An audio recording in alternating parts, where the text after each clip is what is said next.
Dr. Jairo Morales Henao. Como Fondo Editorial UNAULA, nos sentimos orgullosos de presentar su último libro y tal vez la más fina de sus obras hasta el presente, Oficio Lector. Honra tener en el catálogo del Fondo a un nombre como el suyo. No lo digo por halagarlo ni por cumplir. Jairo Morales Henao es un auténtico profesional de las letras, un hombre que ha tenido el raro privilegio de vivir de su pasión lectora. No conozco que se haya desempeñado en otro oficio distinto al de trajinar con libros, con hojas sueltas, con libreticas inéditas de los otros escritores. La pensión que feliz o desdichadamente obtuvo del Estado la concibió gracias a la dedicación durante más de 30 años a husmear por entre las sombras de los estantes llenos de papeles. Qué felicidad le cabe con ese recuerdo. Otros han tenido que ejercer de relacionistas públicos, de amanuenses, de funcionarios oscuros, de profesores, de vendedores de cachivaches o de esa rara profesión de esposos para poder sobrevivir en este mundo. Jairo no, el lector privilegiado que celebramos esta noche, ha tirado enteramente de su fe en esa labor monacal de cuidar, de prolongar las letras de otros y las suyas, con la generosidad que todos le reconocemos hoy, pública y emocionadamente. Y esa es ya una virtud para que un editor lo acoja entre sus títulos preferidos. No me equivoco si afirmo que todos los investigadores y académicos de Antioquia y muchos de otras regiones le deben algún favor a Jairo Morales Henao. Escasos son en reconocer esas gratitudes. El Fondo Editorial UNAULA lo hace por ellos con la publicación del libro que ahora celebramos. A nosotros no nos duele ser magnánimos con quien en verdad lo merece. Creo que este pequeño homenaje que en nombre de la universidad oficiamos con motivo de la entrega de su obra es también el reconocimiento íntimo de cada uno de ellos, de muchos de ustedes, de nosotros, la exaltación final por lo que aportó al patrimonio bibliográfico de la región desde su labor silenciosa en la Sala Antioquia de esta biblioteca. Amigo presentador de la obra José Baena, usted dirá cosas mejores que yo del autor de Oficio Lector. Al fin y al cabo le corresponde como intelectual cercano a Jairo Morales.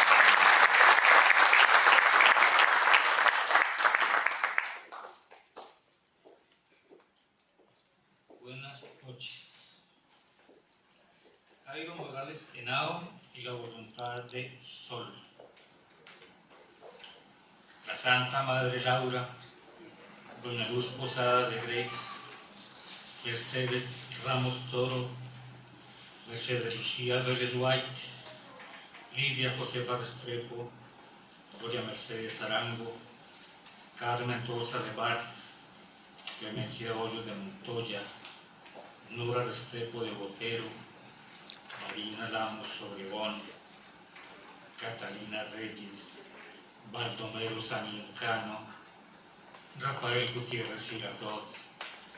José Ignacio Lora,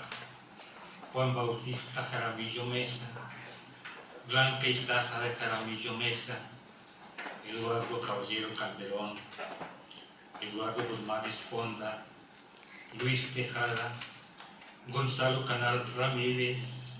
José Prieto Arango, Julio Acosta, César Uribe Piedrahíta, Eduardo Serrano, Manuel Pombo, Álvaro Medina, Ricardo Sánchez Ángel, Francisco Espinal, Luis Javier Villegas Botero, David Jiménez Paneso, Charles Stuart Cochrane, Eduardo Escobar, Eduardo Cortelamos, Andrés Posada Arango, Rogelio Echavarría, Marco A. Peláez, Ricardo Piedrahíta, Eduardo Mendoza Varela, Jaime Paredes Pardo, Alberto Aguirre, Gonzalo Arango, Jesús Botero Restrepo, Juan Bautista Posada Sea, Octavio Vázquez Uribe, Ramón Illán Vaca, Jaime Alberto Vélez, Alberto Mayor Mora, Eduardo Santa, Hugo Estello, José Martín Monera Tobón, Hernando García Mejía, José Gers, Adel López Gómez, Lino Gil Jaramillo, Jairo Osorio Gómez.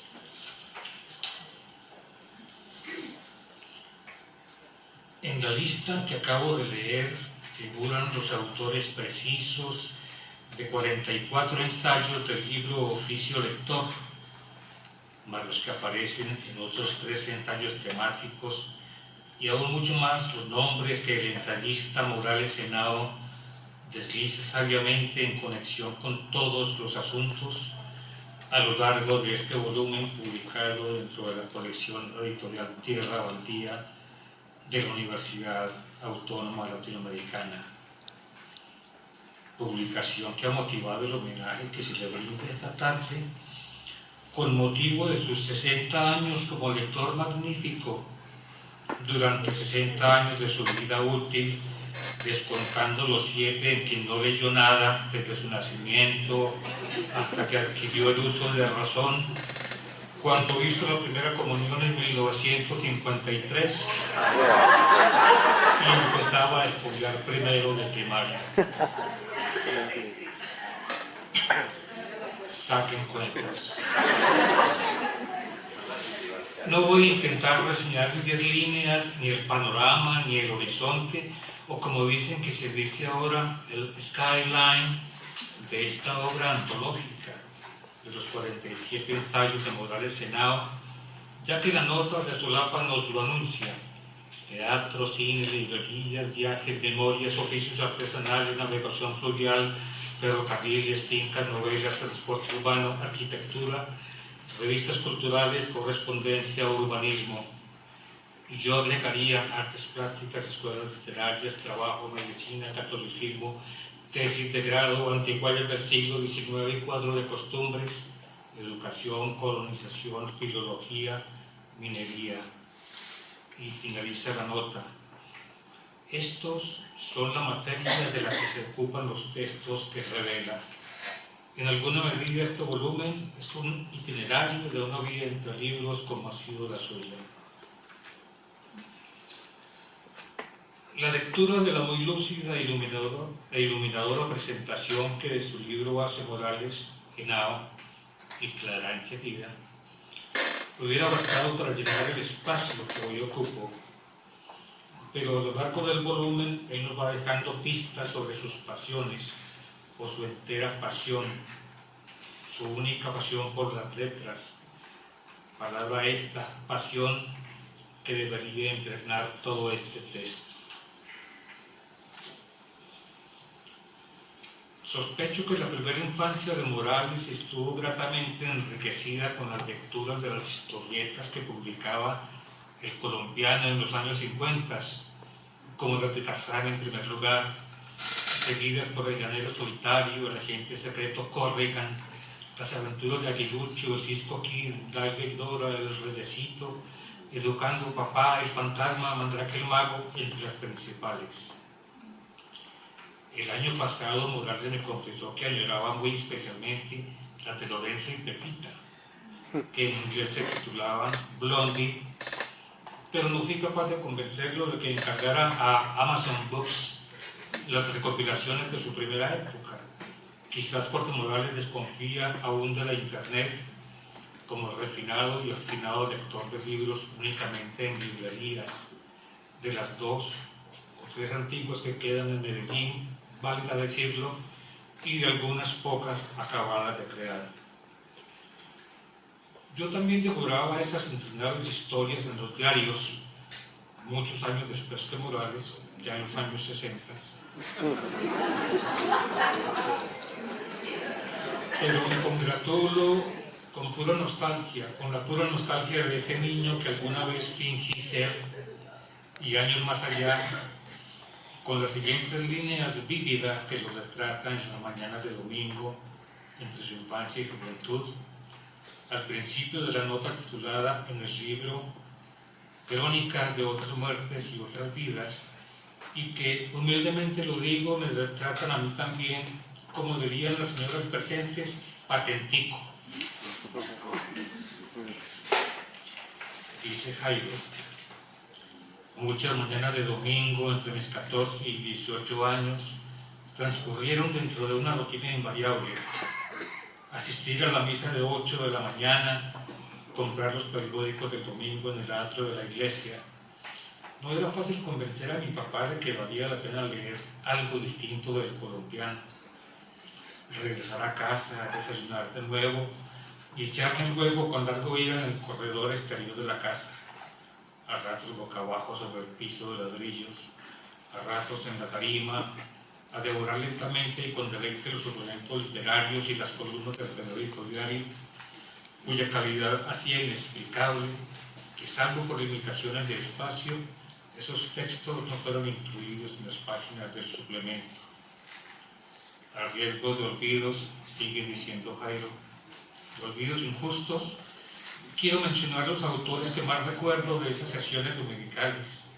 Eduardo Mendoza Varela, Jaime Paredes Pardo, Hernando Queches, Lino Gil Jaramillo, Eduardo Lamos, Caballero Calderón, Soto Aparicio, Eduardo Carranza, Abel López Gómez, José Gers, Jorge Gaitán Durán, Mejía Vallejo, Manuel Zapata Olivella, Eduardo Salamea Borda, Héctor Rojas Cerazo, Castro Saavedra, Antonio Montaña, Álvaro Motis, Casimiro Eiger, José Libreros, Alfonso Fuenmayor. Creo que no es arriesgado afirmar que entre todos ellos fueron estableciendo un horizonte estético colombiano, un ámbito cultural y literario y ante todo una calidad promedia en la escritura, que hicieron de la lectura de los periódicos del domingo una prolongación de la lectura de los mejores libros. Añade Jairo que este horizonte estético se fue diluyendo, casi que se diluyó drásticamente cuando irrumpió el boom latinoamericano y el más explosivo boom de García Márquez, que creo que arruinó durante más de 10 años la literatura colombiana de los escritores que estaban empezando. Esa educación sentimental estuvo a su vez nutrida por la lectura de decenas de libros de toda Laya que supongo les llevó a su papá a la casa o que prestaba en la biblioteca pública Pilotilios. Trabaja en la sala general y luego en lo que sería la sala Antioquia, iniciándose entonces, como lo dice, y apartándose de la pura filosofía y de las letras, pero nunca abandonándolas del todo, iniciándose su gran pasión inmarcesible, esto es, inmarchitable, de documentalista e investigador de temas regionales. Por ese entonces, en 1980, ya Morales había empezado a escribir, y mucho,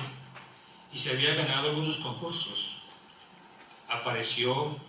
con un cuento en la primera compilación de trabajos del taller de escritores de la biblioteca en ese año, y en 1984 aparece su primer libro, Desencuentros, el número 2 en la colección de autores antioqueños que acababan de resucitar de la mano de Miguel Escobar Calle, a quien merecidamente mencionaremos nuevamente aquí. Conocí a Morales, muy peludo y de frondoso bigote mexicano,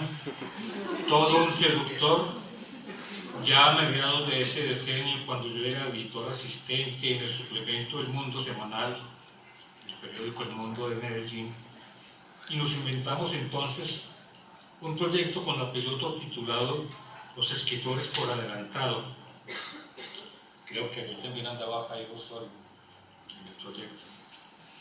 donde se publicaron cada 8 días y durante varios meses los trabajos iniciales de los alumnos del taller de escritores, que coordinaba como monitor nuestro autor. Cuán lejanos esos días, a dónde habían ido las nieves de antaño, como cantó François Villon. En nuestro caso local no son las nieves las que se habrán ido, sino que habrán corrido las muy cristalinas, límpidas e inmaculadas aguas de nuestro río Medellín bajo los puentes, río cuyas plácidas corrientes oigo ronronear suavemente a mis espaldas detrás de este auditorio. A Morales le publicamos muchos artículos en El Mundo Semanal y otros diarios lo acogieron luego con sus críticas literarias en sus páginas dominicales, El Colombiano, El Tiempo, El Espectador, así como en revistas locales y nacionales como la que edita la Universidad de Antioquia desde hace más de 80 años. Esta revista suma a Morales 35 ensayos y un poco así, tanto en el Boletín Cultural y Bibliográfico del Banco de la República, y escribe prólogos para libros de cuentos, antologías de escritoras de la región. Su trabajo como crítico documentalista de temas antioqueños y ocasionalmente nacionales empieza a verse cristalizado, cocido y empastado en el libro, en las dos antologías del Fondo Editorial de La Piloto tituladas El Texto y la Mirada, 1992 y 1996, y colabora sin faltar como editor en ningún número del boletín escrito desde la sala Antioquia desde 1995 hasta la fecha. Recomienzo. He leído con sumo entusiasmo este libro, oficio lector, uno a uno de sus ensayos. En la mayoría de ellos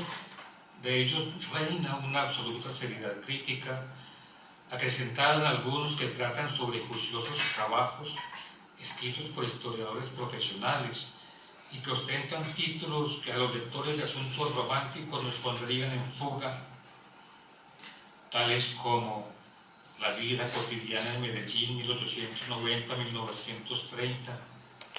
Mujeres y trabajo en Antioquia durante el siglo XX, formas de asociación y participación sindical,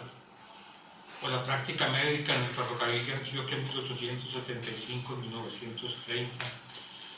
o Niños trabajadores y vida cotidiana de Medellín, 1900-1930,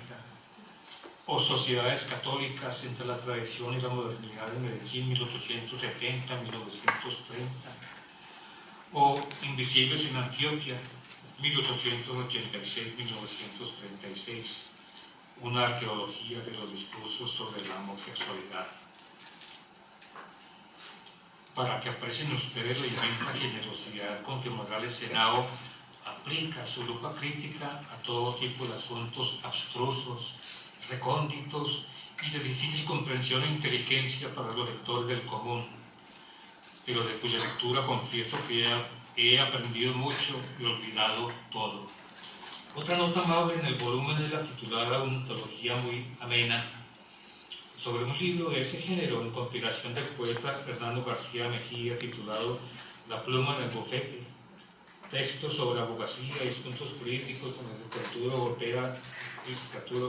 europea y nacional. También complace mucho al ojo lector el ensayo sobre los libros de crónicas de las viejitas antioqueñas, o sobre las memorias de la hacienda Agualinda, de los tía Hoyos de Montoya. Y mucho me hubiera gustado una reseña del libro Cielo Azul, de doña Magnolia Hoyos Fresneda, del cual se ocupa Morales en otro ensayo. Por otro lado, un aspecto que me produce empatía y preocupación de Morales Henao por esa multitud de escritores de la gran aldea medellinense o de la provincia antioqueña,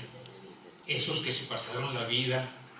mojando tinta en fugaces periódicos de pueblo, en revistas mucho más perecederas, o en diarios de ciudad como El Correo, El Diario, El Colombiano, y hasta en Sucesos Sensacionales y El Obrero Católico, que dirigía el inolvidable padre Humberto Brons, o en muchas otras publicaciones que se acabó el olvido, pero que nunca vieron reunidos sus artículos o crónicas en un libro para dejarles por lo menos a sus nietos. Recuerdo vivamente las deliciosas crónicas diarias con la firma de Miguel Martínez, de Santa Fe de Antioquia, en El Colombiano, tituladas Este Día, donde hablaba de las conmemoraciones de la jornada. Creo que nunca han sido editadas. Esa constelación de autores son lo que acertadamente denomina Morales Henao como escritores con voluntad de sombra. Una expresión que parece apacible o serena cuando se la pronuncia, pero que ciertamente tiene un tinte algo siniestro, ominoso, abominable o vitando. Anota Morales cuando se ocupa de la revista Amigos del Arte y de uno de sus más asiduos colaboradores, Ricardo Piedrahita, en una valiosa digresión. 30 años de trabajar a diario entre libros nos han creado curiosidades particulares. Atracción por cosas que a otros podrán parecer manías de bibliófilo o nimiedades irrelevantes. Todo lo que hemos escrito hasta acá en esta nota ha sido para explicar, darle cuerpo y salida a una de tales obsesiones. El porqué de esa especie de escritores que nunca al parecer aspiraron a publicar libros, que se conformaron con la página transitoria del periódico o la revista, y a menudo con arrimar el hombro a una sola publicación, como parece fue el caso de este Ricardo Piedrahita, un escritor culto y talentoso como lo demuestran sus colaboraciones en Amigos del Arte. Adivina uno de esos escritores un gesto que en otra nota hemos querido llamar voluntad de sombra, un deseo de desaparecer bajo las aguas de esos textos ocasionales, de buscar de forma radical la más mínima referencia biográfica para que lo escrito le hable al lector sin interferencia alguna, sin cuerpos extraños que enrarezcan el acontecimiento de la lectura. Solo que eso puede ocurrir aún si se publican libros. Pienso en la modestia de un Eduardo Mendoza Varela, de un Jaime Paredes Pardo, de un Hernando Telles. Por eso fascina esa modestia más radical de aquellos que, a diferencia de los acabados de mencionar, ni siquiera aspiraron al libro. Sobre este asunto grave también nos hablará Morales en su presentación, y hago especial énfasis en esto porque me acabo de enterar de que esta querida biblioteca piloto viene preparando un homenaje al último de los más grandes escritores con voluntad de sombra que hemos tenido entre nosotros, tan cerca de nuestros corazones, el filósofo y letrado Miguel Escobar Calle. Ya lo hemos mencionado como el fundador de la segunda época de la colección de autores antioqueños, fundador principal de la Sala Antioquia y quien dirigió la División de Información y Cultura de la Piloto durante 10 años. Fallecido en...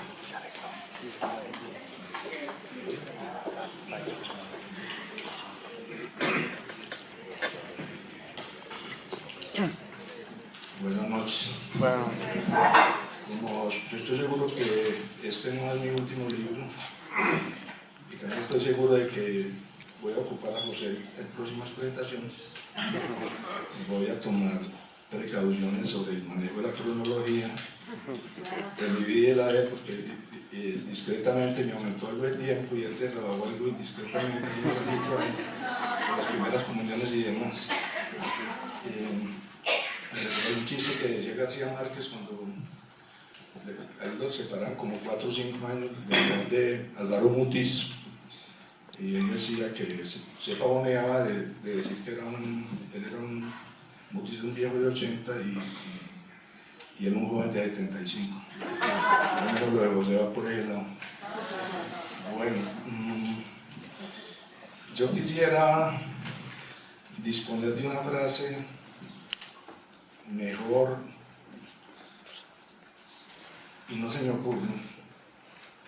para decir que me asombra y me conmueve esta asistencia tan inusitadamente numerosa.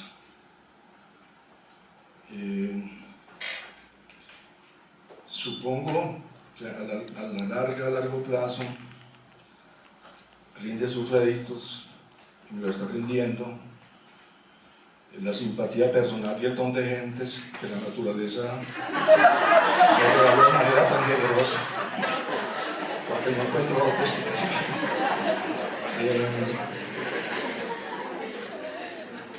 Y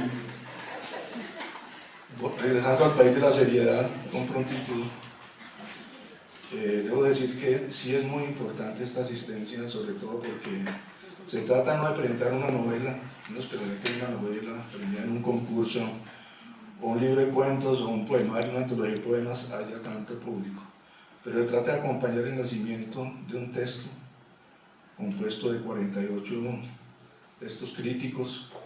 un tipo de escritura que no goza precisamente como de mucha acogida, y en ese sentido no solo me emociona y me alegra personalmente, sino que yo lo resalto, hay algo muy importante ahí, porque indica como un cambio, o eso espero, en la mentalidad lectora, para acoger un tipo de escritura distintos a la narrativa que también cultivo, y que se llevan por lo regular los laureles principales en este tipo de eventos, en las revistas, en los suplementos. Ojalá fuera eso un cambio de mentalidad que indicara una acogida creciente a la escritura crítica también. Juan Luis Mejía repite mucho una frase que quiero repetir en este momento también. Él dice: ¿qué haríamos en las editoriales universitarias en Medellín? Y eso es cierto. Es decir, este libro no tendría ninguna posibilidad de ser publicado por una editorial comercial. Y no solo este libro, sino muchos, decenas y centenares de libros que han sido publicados por la editorial de la Universidad de Antioquia, por la editorial de la Universidad Bolivariana, por el fondo editorial de AFIT y por un aula. Es una fortuna que tenemos y por eso hay que apoyar estas editoriales, darles todo el apoyo, porque aquí se publican, en estas editoriales se publican no solo novelas y libros de cuentos y poemarios, sino que se publican también libros de historia, libros científicos, libros sobre música, sobre teatro, sobre gastronomía, investigaciones, libros valiosísimos que quedarían condenados al silencio si no fuera por estas editoriales. Por eso hay que darles el respaldo. El respaldo es leyendo sus libros, el respaldo es comprando sus libros y es buscándolos a estos editoriales para que los publiquen a los libros que ustedes están elaborando, porque no quieren criterio comercial, sino que buscan es un criterio distinto, un criterio más amplio de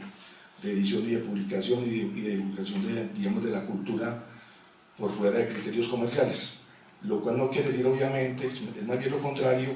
que hay una forma de pensar de rigor en la aceptación de lo que van a publicar y de corrección. Por ejemplo, un aula, que es a la que en este caso le debo el agradecimiento especial, es una editorial que en apenas 4 años ha publicado ya 135 libros, y eso es mucho. En lo que va de este año para la Feria del Libro, Ediciones Un Aula va a presentar 20 libros, fuera de la revista, que son 7 u 8 entregas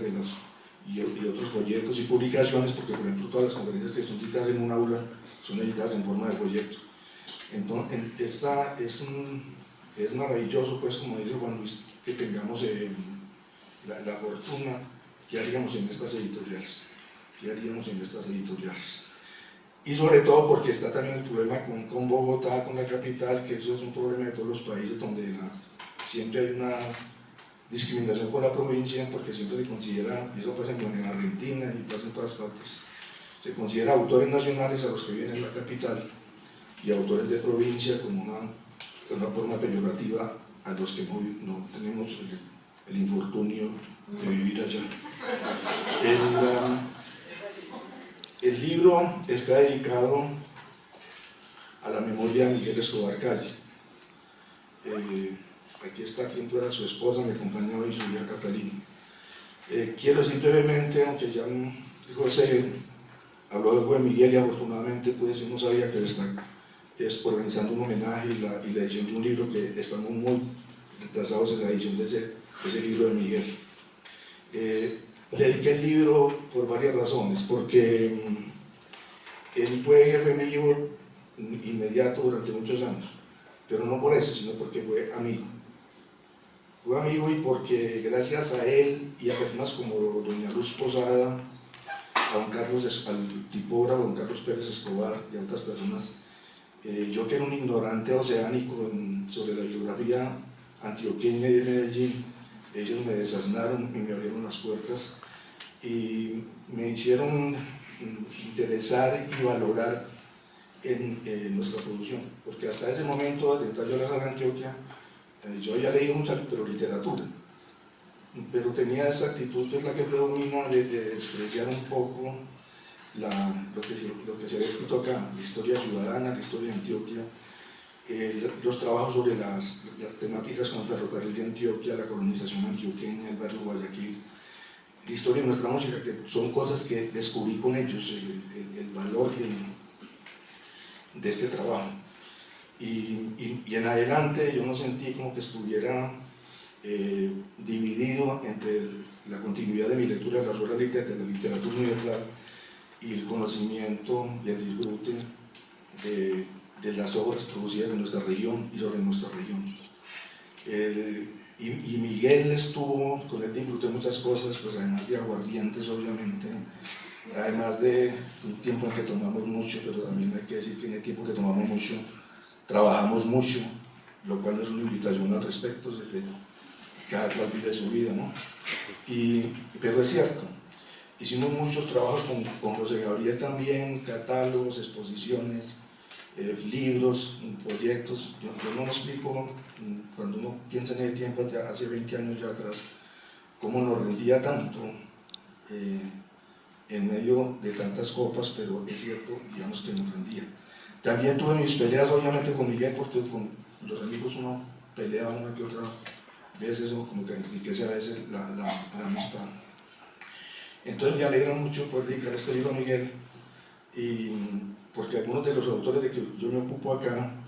como el que mencionó José, el poema de Lorita, lo descubrí fue con Miguel. Con Miguel aprendí a valorar también, por ejemplo, la importancia de la caricatura en Antioquia. Yo tengo un modesto conocimiento, pero fue al lado de Miguel que yo me interesé en la caricatura, en los Panidas, más en León de Grey, del cual Miguel era un erudito, en el grabado en Antioquia, que Miguel dejó un libro inédito por ahí, una cronología sobre la fotografía. Entonces, fue una de esas amistades que pues, desafortunadamente no tengo otra expresión que la cabanuda de decir que enriqueció mi vida. Voy a leer el prólogo, donde se explica el origen y el porqué de este libro.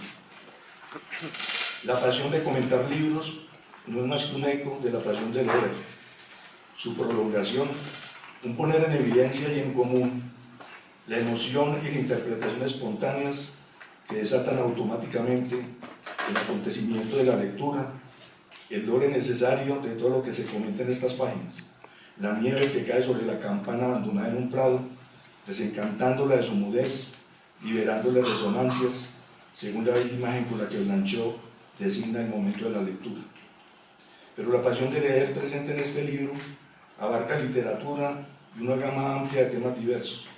Fue mi oficio como bibliotecario durante 30 años lo que me puso en contacto con otros asuntos, porque de la literatura ya venía desde la niñez. El contacto dio paso a un interés creciente, y en algunos casos, a una curiosidad constante y aún a una fascinación no muy disemejante de la que puede desatar un poema conmovedor, un cuento magnífico o una estupenda novela. Esa diversidad de gamas que introdujo la experiencia bibliotecaria en la paleta lectora respondía en realidad a un apetito de mundo, le daba salida, lo ampliaba y encauzaba. Así como se ha dicho hasta la fatiga, que en la literatura el hombre encuentra una plenitud de experiencia no posible de realizar en la realidad real, esos campos de conocimiento, de la investigación y la actividad múltiple de los hombres, distintos de la literatura, también amplían y ahondan a su modo lo que pudiéramos llamar goce y entendimiento del mundo. Son obras donde se rescatan aspectos de la historia y la cultura nacionales, del quehacer científico o artístico, de las problemáticas más agudas, de traumas colectivos, de tradiciones valiosas, de la vida cotidiana, de nuestros personajes, es decir, de lo que somos. Estar rodeado de libros y trabajar a diario con ellos agregó una capa de interés tras otra a mi inicial curiosidad intelectual, casi exclusivamente literaria. En alguna medida este libro es, si no un itinerario completo de esa experiencia intelectual, si una muestra importante, un panorama honesto de ella, es decir, sugeridor de lo que fue incursionar en esa estimulante diversidad, y además prueba irrefutable de que el oficio de archivero en absoluto está condenado por sí a la estulticia de las rutinas mecánicas. Los libros están ahí y están para ser leídos, y las rutinas administrativas, agobiantes sin duda a veces y plagadas de absurdos, como en toda burocracia, ofrecen intersticios a la lectura, aún en la jornada laboral. Otro tipo de demonios del autor alientan en esta clase de compilaciones. Una existencia entre páginas ofrece muchas y diversas experiencias, dichosamente sorprendentes algunas, desoladas otras, como asistir a la disgregación de bibliotecas familiares formadas a lo largo de generaciones, o presenciar el adiós de valiosos estantes personales que tomó una vida construir, arrancadas unas y otras de su lugar entrañable y de las que sus herederos han necesitado desprenderse, tristeza que fue compensada, pero no desaparecida del todo, por la decisión de haber elegido una biblioteca pública o universitaria como destino final de lo que tan amorosa, dificultosa y selectivamente fue reunido. A las experiencias de ese tipo se suman otras, como los hallazgos excepcionales, inesperados y a menudo fortuitos, de documentos de gran valor cuya existencia se ignoraba, de los que sí se tenía noticia, pero con cuya adquisición apenas se soñaba de pronto en secreto, dada su rareza, antigüedad, casa editorial, tipo de ilustraciones, libros, papel y encuadernación, biblioteca de la que hizo parte, sello de la librería donde se vendió, o cualquier otra faceta de su historia que hacía de ellos verdaderas joyas bibliográficas, piezas apetecidas por bibliotecas y bibliófilos. Tales hallazgos son una de las epifanías en la vida de un bibliotecario e iluminan sus días anónimos de documentalista gris. Una experiencia de otro orden germinó también en la compilación de estas reseñas críticas. Fue algo que me llamó la atención primero y llegó a ser un sentimiento angustioso después, constatar en publicaciones periódicas medellinenses de distintas épocas la cantidad considerable de artículos de un mismo autor y comprobar luego que, al igual que otros de sus colegas en el mismo periódico o revista, o en otros, jamás reunió en un volumen siquiera una parte de esos textos dispersos, mereciéndose esa agrupación, por lo que todos ellos privaron a muchos lectores del conocimiento más completo y ordenado, sino de una obra, por lo menos de un pensamiento, de unas preocupaciones, de unas ideas sobre asuntos muy distintos, todos ellos de interés. Columnas sobre música, arte, libros, teatro, historia, política, filosofía, pedagogía, vida ciudadana, arquitectura, economía, gastronomía, jardinería, etc., permanecen en esa dispersión originada tanto en la naturaleza misma de la publicación periódica, las limitaciones editoriales del medio y en la falta de iniciativa incluso el mismo autor para sustraer esa dispersión, así hubiera sido de manera parcial. Si se trata de esto último, es decir, de indiferencia o modestia del escritor por reunir sus textos en libros, no pueden confundirse el respeto y el reconocimiento a actitudes de ese corte y de cuya sinceridad no autoriza en principio a discutir una voluntad de no figuración que contrasta bellamente con el ansia opuesta que campea hoy, con la necesidad cultural de rescatar de su fragmentación muchos de esos textos agrupándolos en libros. Permitir que tantos textos interesantes permanezcan en la disgregación de la publicación periódica mutila una realización social más acabada. Queda excluido el curioso lector o interesado, pero sin tiempo para frecuentar bibliotecas. La misma digitalización de textos no sufre la comodidad del volumen impreso. El caso de Baldomero Sanincano ejemplifica al más alto nivel lo que decimos. En vida fueron escasos los libros que alcanzó a publicar, aunque tuvo una existencia muy larga, 97 años, y a pesar de que ocupó algunos cargos, obtuvo el sustento principalmente de lo que escribía para periódicos y revistas del país y de otros países latinoamericanos. La escritura constante de ensayos y artículos diversos destinados a esas publicaciones periódicas le impidió sentarse a escribir más libros de los escasos 10 que redondeó y publicó. La noria del artículo diario o semanal ha sido la arena movediza donde se hundió mucho libro posible en nuestro país. El rescate que adelanta como Reyes Benítez de la obra dispersa de Sanincano y que al momento alcanza los 4 volúmenes es fuera de cómo las circunstancias se hicieron del destacado ensayista colombiano, un autor que se vio obligado a dispersarse, sacrificando así la escritura de libros. No queremos repetir esa y muchísimas historias semejantes, que por lo menos parte de un trabajo conozca la calidez de esa suerte de hogar permanente que le concede a unos textos las tapas de un libro. Prolongación de la pasión de leer, puesta en común de unas lecturas, acercamiento de temas pertenecientes a campos muy diversos de nuestra historia, cultura y realidad nacional y regional, aproximación al trabajo de creadores e investigadores colombianos, de cuyos libros se ocupa poco o nada la crítica, porque no hacen parte de los institutos del marketing, reconocimiento a los editores no comerciales que les han dado vida social al publicarlos, itinerario de una experiencia intelectual como lector, exorcismo del pánico personal a la dispersión, que me llevó a incluir al lado de textos inéditos, no pocos ya publicados, en boletines y revistas. Todo esto alienta en la agrupación de las páginas presentes, nacidas en el trajín de los días de un bibliotecario a quien la voracidad lectora lo contagió desde la niñez y para siempre. El libro tiene 2 epígrafes que quiero leer. La crítica no es un apéndice superficial de la literatura, sino su doble necesario. La interpretación es una práctica inconsciente. La crítica lo pone en evidencia. Esbetan Todorov. Sospecho que entre los ubicuos ordenadores y los aparatos de televisión florecerán discretos, desparramados y airosos los libros de diverso formato, mientras perviva nuestra forma civilizada de cultura.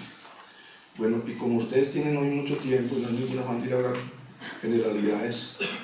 en los alrededores, voy a leer un texto que es breve, el que abre el libro, como para que los que no han leído cosas mías se formen una idea del tipo de textos que aquí se leen. El muchacho que pintaba avisos. Los títulos no siempre son del libro del que se habla, sino que son títulos que se me ocurrió a mí ponerle. El muchacho que pintaba avisos. En muchas páginas de este libro de A. López Gómez, como el de cientos de sus crónicas aún dispersas en revistas y periódicos, se levanta una y otra vez, con la existencia espontánea de las imágenes auténticamente obsesivas en la obra de los verdaderos escritores,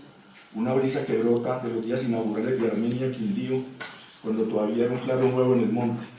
un poblacho rústico con no más de 7 callejas, una espadaña solitaria vigilando los contados caserones de Tapiteja y los ranchos de Bareque y Paja, un caserío de frontera colonizadora,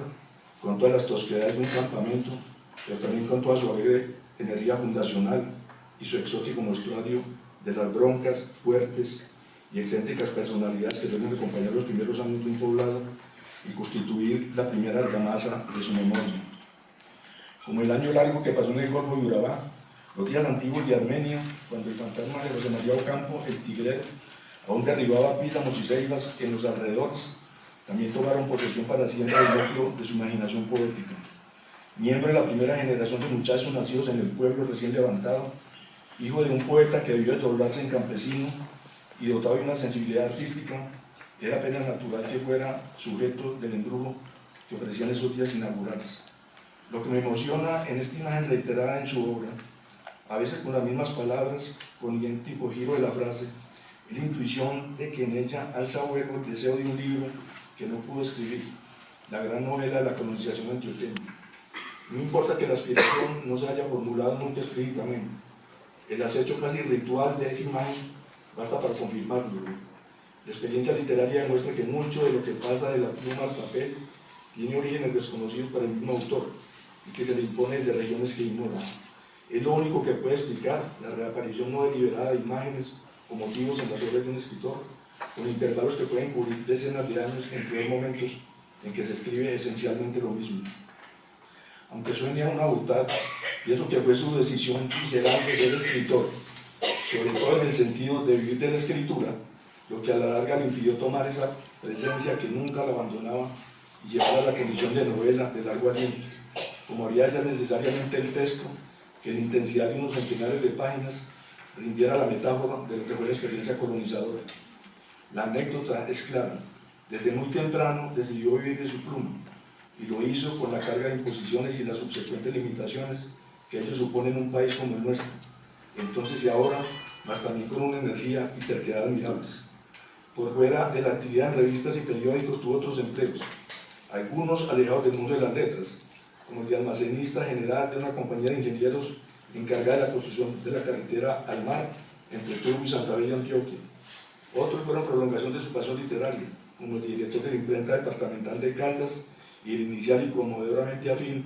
de pintor de avisos en las puertas de los negocios. Comillas, embadurnaba una puerta a cambio de una noche con catre de loma y plato de frijoles, cierra comillas. pero la vida se la ganó en la redacción de los periódicos y como colaborador de revistas y emisoras, donde hizo redactor anónimo, cronista, columnista o guionista. Vivir así suponía 4 o 5 columnas semanales, también de estar atado a la noria de la redacción y traducción de los cables noticiosos. Si además era poeta, narrador o ensayista, quiere decir que la labor creadora se encontraba limitada por un marco abrumador de exigencias laborales diarias e inmediatas que solo dejaban libre las horas cansadas. Se puede alegar, y no sin razón, que a López Gómez era ante todo un cuentista y un cronista, y muy bueno en los dos frentes, pero no se pueden dejar de considerar sus 3 novelas, publicadas mientras vivía, y la que apareció póstumamente, y que si bien suman un volumen escaso de páginas, 400 en total, relativamente poco en el conjunto de su obra, revelan una ambición y unas posibilidades en el campo de la novela extensa que no llegaron a desplegarse como hubieran podido. Las más eficaces son El diablo anda por la aldea y Allí no hay gol, y es de suponer que fueron escritas en periodos vacacionales o de desempleo transitorio. La nota de pan comer que le permitía subsistir, llámase crónica, entrevista o ensayo breve, le dio seguramente a sus proyectos narrativos más ambiciosos, entre ellos su soñada novela sobre el proceso que condujo al nacimiento de tantos pueblos durante la llamada colonización antioqueña del occidente colombiano. ¿Cómo dudar de que tuvo este deseo, si tanto el libro que ha generado nuestra reseña, como muchos de sus cuentos y crónicas, y aún la correspondencia personal, se abren a la evocación de esos días primeros de Armenia, acicateados por los motivos más diversos? Traigamos a cuento algunos ejemplos. Viene una cita del libro de Adel. Yo me había casado con una muchachita rubia, aún más joven que yo. Llegábamos a la villa desde un lejano pueblo de Caldas, a cuya plaza principal alcanzaba a llegar el bramido maternal de las vacas a la temprana hora del ordeño. Tan pequeño era el pueblo, tan limpia la atmósfera y tan cercana a las mangas de los campesinos recién urbanizados. Hay unos suspensivos y sigue más adelante. Para traer a cuento y a verdad tradicional los paisajes y los seres, los hechos y las costumbres de una era cándida que fue fuerte en carreteras e imágenes, cuando nuestra Armenia lejana era un pueblo pretencioso pero querido, que ya se llamaba a sí mismo la perla del Quindío, y no había rascacielos ni estatuas ni lujosas rúas, pero el río era grande y espumoso, y bosques a la vista desde la plaza principal, y mi tío Miguel Gómez, el godísimo alcalde, ordeñaba su vaca en el alar de la calle, a 20 metros de la plaza principal, de donde don Luisito Henao, su secretario, leía los planos. El pueblo no era más que un pequeño caserío rodeado de bosques espesos. En la plaza estaban las casas de las gentes notables, los Suárez, don Pacho, don Félix, don Víctor, el coronel, y estaban la calle Encina y la de Chispero, la calle Real y la de Ollofrío. En la casa consistorial señoreaba mi tío Víctor Gómez en su calidad de alcalde. Avanzando por la calle de Ollofrío se llegaba a una laguna inmóvil de sucias aguas verdosas, donde crecían los barbascales y los juncos y cantaban de noche las fúnebres ranas. Levantarse temprano y acostarse tarde. El poblado de los Suárez y los Tigreros, pequeño y viviente, con sus 2 calles longitudinales, la Real y la de Encima, su iglesia de madera y latón, su plaza terraplén que entonces nos parecía inmensa, sus tiendas de telas y abarrotes, iba creciendo allí en el centro mismo de su laboriosa ruralía. Crecían los cafetales y las plataneras, prosperaban hacia el occidente y sur las anchas tierras de postura. Las fincas del pastoreo llevaban nombres que aún perduran: Padilla, La Dulcera, El Cortijo, Pueblo Tapado, El Edén, La Argentina, Maraveles, La Tebaida. Era hacia todos los puntos de la Rosa de los Vientos una red de caminillos vecinales para peatones y acémilas que avanzaban sorteando las colinas y descendiendo a las cañadas por entre jugadores tupidos y oscuros montes. De trecho en trecho, un copito de humo, sorpresivamente, sobre el caballete y un rancho, mimetizado entre los guamos. Hasta aquí la cita. Y el mismo cuadro reaparece con algún elemento inédito o con unas pinceladas para resaltar más una realidad invocada en otras páginas, dentro de un texto en el que el autor habla de esa figura desgarrada y trágica que fue Eduardo Arias Suárez, en el comentario sobre un libro de Julio Alfonso Cáceres, en la semblanza de un remisero, alguien a que se le confiaba dinero contante y sonante para llevar de un pueblo a otro, de una vereda a una ciudad, en la evocación de un muchacho poeta, con el que compartieron los primeros sueños y los primeros versos, evocación que escribe una de Gómez ya octogenario, pero en el que, como siempre, la sinceridad y el oficio reunidos destilan la savia más jugosa de sus mejores crónicas. Otra cita de Adel. Se bajaba desde la Plaza de Bolívar, en todos los pueblos de Colombia tienen una Plaza de Bolívar, luego se torcía a la izquierda, a la mitad de la cuadra, frente a la casa de don Adelmo García, el médico homeópata, estaba la oficina de correos. El coronel Salazar, mi tío político, señoreaba en ella, y en el pueblo con toda su obesa prestancia de veterano conservador de la guerra civil y su conocida influencia en la casa departamental dominante de los Gutiérrez. Allí, junto a las casillas alfabéticas de la lista de correos ABC, signadas y enfiladas, hicimos Gilberto y yo nuestras primeras armas. No ciertamente en las hoy ampliadas y tecnificadas ciencias de la comunicación de muchos renombre y academia, sino en el arte purísimo e inefable de la expresión lírica, vale decir sin eufemismo alguno que éramos poetas. Éramos poetas y entre los dos contábamos menos de 35 años. Gilberto escribía poemas bucólicos y yo prositas sentimentales. La vida no era clara, hundida y abierta como un mar, pero era nuestra vida, con sus esperanzados días y sus confusos derroteros. Cuánta agua, clara, viajera, arremansada, turbia, violenta, dulce o salobre,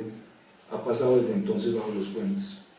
¿Qué fue, qué habrá sido de aquel Gilberto Duque Estrada, de los postales tiempos, en más de medio siglo de calendariales ausencias? ¿Qué de los sueños vagos y de los caminos y las distancias? ¿Qué del armonioso afán solitario y los diálogos idos en el burro soñador? Hasta aquí la cita. He querido reproducir in extenso el comienzo magnífico de esta crónica en esperanza de que algún cultor de los centenares y tal vez miles que hoy nos plagan de la prosa light, esa escritura de la liviandad que tanta acogida tiene con su obsesivo temor a deslizarse hacia lo serio, se tropiece con la cita y sienta, si no envidia, porque tal vez esté ya muy apreciada en el cinismo y el chiste como proyecto de vida, sí por lo menos algo que lo desacomoda, que lo niega, que se despliega sobre la página de lugares en los que nace otra textura, otro fluir, otro canto. Sé que esta ha sido una manera un poco zurda de hablar de un libro. Me he salido de mis propios cánones al reseñar. Mas si resultó así, no fue por azar, fue por simpatía. Mientras más leo cosas de López Gómez, más me emociona lo que en otro artículo sobre él llamé fidelidad a la palabra, y más lo quiero. De ahí que este libro suyo me produzca sentimientos encontrados. En ese recoge el tipo de artículo que le daba el pan, pero le robaba el tiempo para sueños o proyectos de envergadura y que exigían gran concentración. Algunos de los textos aquí reunidos tienen el sello de compromiso de lo impuesto desde fuera, y donde iban, claro está, su talento y oficio, pero no su alma, su afectividad. Por el otro lado, encontramos propicio para sus palabras más frescas, sueltas, vigorosas y perennes, palabras que niegan ese lugar común que pretende hallar una ausencia de quien escribe cuando sus palabras tienen por objeto la obra o la vida de otro. Hemos señalado y seguido esa vibración personal en sus generosos comentarios sobre muchas de las principales figuras de la literatura, el arte y la cultura de Diego Caldas. Esta verdad, sin embargo, no nos consuela de la otra. Ese libro que soñó y aplazó hasta que se le extravió para siempre en el afán de los días, y hacia que se volvían sus miradas cada que una muerte, un libro, unos versos, una conversación con un amigo de toda la vida,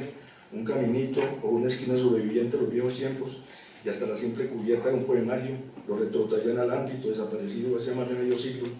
de lo que entonces, y con su vigencia, alcanzaba la campana de la iglesia de Madrid y Latón. Tengo la convicción intuitiva de que ya en el último recodo de su vida siguió añorando ese libro de que nos dejó incontables y conmovedores atisbos. Muchas gracias.